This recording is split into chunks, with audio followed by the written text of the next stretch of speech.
ECM, or equity capital markets, will introduce you to this very important market that funds most large corporations. We're going to focus on public equity markets. How is it that companies become public? What is an IPO? What are the motivations for an IPO? We'll go through the IPO process and explain the challenges and the benefits of going public. Once a company is public, it can again access equity markets through follow-on placements, accelerated book builds, and rights issues.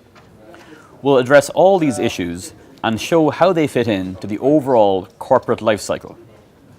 At the end of the session, you'll have comfort with the language and the machinations of this very important market that funds corporate growth and acquisition. Thank you.